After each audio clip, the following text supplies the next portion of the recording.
కుంభమేళ మహా జనజాతర ప్రపంచంలోని అతిపెద్ద ఆధ్యాత్మిక ఘట్టం ప్రారంభం. సో దీని గురించి డీటెయిల్గా మనం మాట్లాడేటువంటి ప్రయత్నం చేద్దాం మిత్రులారా. ఎందుకంటే ఇది భారతదేశం కాదు, ఇది ప్రపంచంలోనే ఒక అద్భుతమైనటువంటి కుంభమేళ ఇది. సో కుంభమేళ విశేషాలు ఇవే. కుంభమేళ 3 రకాలు: అర్ధ కుంభమేళ, పూర్ణ కుంభమేళ, మహాకుంభమేళ. ప్రతి 6 సంవత్సరాలకు ఒకసారి నిర్వహించేది అర్ధ కుంభమేళ. చివరి అర్ధ కుంభమేళ 2019లో జరిగింది. ప్రతి 12 సంవత్సరాలకు ఒకసారి నిర్వహించేది ఆ పూర్ణ కుంభమేళ చివరిసారిగా. సో పూర్ణ కుంభమేళ 2013లో జరిగింది. 12 పూర్ణ కుంభమేళాల తర్వాత 144 ఏళ్లకు ఒకసారి వచ్చేదే మహాకుంభమేళ. ఈసారి ప్రయాగ్రాజ్లో జరుగుతున్నది మహాకుంభమేళ. మహాకుంభమేళలో రాజస్నానాలకు ప్రాముఖ్యం ఉంటుంది. మహాకుంభమేళలో తొలి రోజున పుష్య పూర్ణమి సందర్భంగా తొలి రాజస్నానం, 14 మకర సంక్రాంతి సందర్భంగా 2వ రాజస్నానం జరుగుతుంది. 29న మౌని అమావాస్య రోజున 3వ స్నానం. ఇక 4వ రాజస్నానం ఫిబ్రవరి 3న వసంత పంచమి రోజున, 5వ స్నానం ఫిబ్రవరి 12న మాఘ పౌర్ణమి రోజున, చివరిదైన 6వ రాజస్నానం మహాకుంభమేళ ముగిసే ఫిబ్రవరి 26న మహాశివరాత్రి రోజున జరుగుతుంది అంటూ చూస్తా ఉన్నాం. సో ఇప్పటి నుంచి ఫిబ్రవరి 26వ తారీఖు దాకా కంప్లీట్గా జరుగుతూనే ఉంటుంది మహాకుంభమేళ అనేది తెలుస్తూ ఉంది. ప్రపంచంలోనే అతిపెద్ద ఆధ్యాత్మిక ఘట్టం ప్రారంభం. భక్త జనగోటితో కిక్కిరిసిన ప్రయాగ్రాజ్ ఆధ్యాత్మిక శోభతో మురిసిపోయిన త్రివేణి సంఘం. తొలి రోజే 1.5 కోట్ల మంది పుణ్యస్నానాలు. భక్తి భావంతో ఆచరించినటువంటి హిందువులు, ప్రత్యేక ఆకర్షణగా నిలిచినటువంటి మునులు, నాగసాధువులు, అఘోరీలు. ఫిబ్రవరి 26 వరకు కొనసాగుతున్న మహాకుంభమేళ అంటూ చూస్తా ఉన్నాం. ప్రతి 12 ఏళ్లకోసారి జరిగేటువంటి హైందవ ఆధ్యాత్మిక మహాస్నాన ఘట్టం. ప్రపంచంలోనే అతిపెద్ద జనజాతరైన మహాకుంభమేళకు సోమవారం అంకురార్పణ జరిగింది. ఉత్తరప్రదేశ్లోని గంగా, యమున, సరస్వతి నదుల త్రివేణి సంగమంలో ఈ మహాస్నాన క్రతువు ఆరంభమైంది.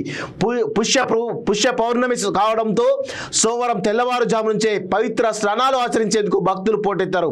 భక్తుల సంఖ్య గంటకు పెరుగుతూ తొలి రోజే ఏకంగా 1.5 మంది పవిత్ర స్నానాలు ఆచరించారు. మహాకుంభమేళ ప్రారంభం సందర్భంగా విధుల్లో నిమగ్నమైనటువంటి భద్రత, ఇతర అధికార యంత్రాంగానికి ఉత్తరప్రదేశ్ ముఖ్యమంత్రి యోగి ఆదిత్యనాథ్ అభినందనలు తెలిపారు. చక్కటి ఏర్పాట్లు చేసినటువంటి పోలీస్ సిబ్బంది, మున్సిపల్ సిబ్బందిని ప్రత్యేకంగా మెచ్చుకున్నారు. తొలి రోజున పకడ్బందీగా నిర్వహించారంటూ ప్రశంసలు జల్లు కురిపించారు. పవిత్ర స్నానాలు ఆచరించినటువంటి భక్తులు, మునులందరికీ ఆయన హృదయపూర్వక ధన్యవాదాలు తెలిపారు. తొలి రోజు 1.5 కోట్ల మంది పుణ్య స్నానాలు ఆచరించారని వెల్లడించారు. వాలంటీర్లు, కేంద్ర రాష్ట్ర ప్రభుత్వాలకు చెందిన విభాగాలు ఏర్పాట్లలో పాల్పంచుకున్నాయని వివరించారు. భక్తుల సౌకర్యార్థం పటిష్టమైనటువంటి ఏర్పాట్లు చేశామని ఉత్తరప్రదేశ్ డీజీపీ ప్రశాంత్ కుమార్ ప్రకటించారు. తొలి రోజు 250 మంది తమ కుటుంబాల నుంచి తప్పిపోగా వారిని తిరిగి కుటుంబాల వద్దకు చేర్చామని తెలిపారు. ప్రత్యేక ఆకర్షణగా సాధువులు. చాలా ప్రత్యేకమైనటువంటి రోజు అంటూ ప్రధాని మోడీ చెప్తా ఉన్న విషయం మనం చూస్తూ ఉన్నాం.